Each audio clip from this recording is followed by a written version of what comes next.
last time I saw Grandma was a few days before her last bad fall. We let her know ahead of time that we were coming by, so she was waiting at the door when we arrived. It had been a while since our last visit with her, so as we were streaming through the door into our little apartment, her eyes got big. And she said, "Oh my, how many are there?" I said, "5, Grandma. There are 5 now." And as only Grandma could, she said, "Are you going to have any more?" And I assured her and said, "I think we are done." And she replied, "Well, I think that would be good."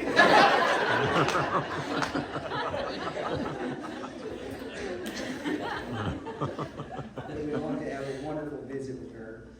And as she was sharing her uniquely flavored jelly beans with the great grandkids, I was asking her questions about her and Grandpa's life. Because I had shared with my family before we went in to visit, we didn't know how long she would be with us. So we decided to savor every moment in memory with her and ask questions that we wish we would have asked after she was gone. Amen. She shared many stories that day, including how her and Grandpa met, what Mom and Uncle Leroy were like as kids, how they got along, and how they didn't get along. She shared how she was shocked when Grandpa gave his blessing for Mom to get married at the ripe young age of 16. She was quickly excited to have another son. She talked about their ministry and all the different memories that had been made throughout the years. She still had a tone of reverence when she spoke of Grandpa, and the respect she had for him was still evident. She was also sharing with us about what a blessing her daughter-in-law, Cheryl, was to her, and the faithful love and care she gave her. As we prepared to leave, we wanted to be an encouragement and asked Grandma if we could have a word of prayer. But as we began to pray, our hearts were the ones encouraged, as Grandma began to pray out loud just as she always had. Amen. I was so thankful that my children were able to see their godly heritage that day. We always will cherish this precious last memory we had with Grandma. Yes. But more than that, we're looking forward to the next time we see her again. Amen. Thank you, Grandma, for not only showing us how to live well, but how to die well. Iris Ann Sneed, 93, of Otwell, Indiana, passed away May 6, 2024, at St. Charles Nursing Center in Jasper, Indiana. She was born April 2, 1931 in Chicago, Illinois, to Orville and Nora McNamer. Iris married the love of her life, James Sneed, in Argo, Illinois, on July 21st, 1950.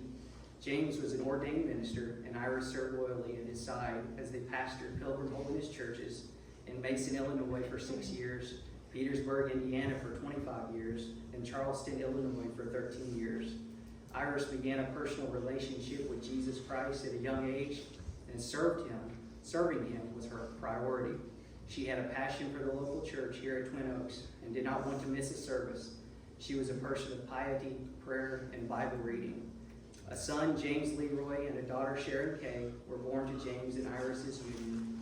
Iris deeply loved her family, and her greatest delight was being together with them. She instructed them in the ways of the Lord and prayed over them daily.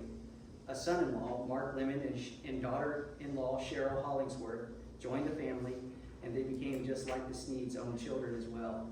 She desired that the circle in heaven include each one of her family members. Iris's grandchildren were her pride and joy. She was abundantly blessed to call them her own. Her 8 grandchildren include Leah and husband Dan Clemens, Crystal and husband Jeff Smith, Tamara Craycraft, Tanya and husband Sam Sweet, Tara King, Trina and husband Sam Stewart, Tyler Lemon and wife Danae, Todd Lemon and wife LaDonna, also her 26 great-grandchildren and 4 great-great-grandchildren were most special to her. Iris cherished her many friends that she met throughout her life and will be greatly missed until that glad reunion day. She is preceded in death by her husband, James Sneed, James Leroy Sneed, and her parents, Orville and Nora McNamer, and her brother Bobby McNamer.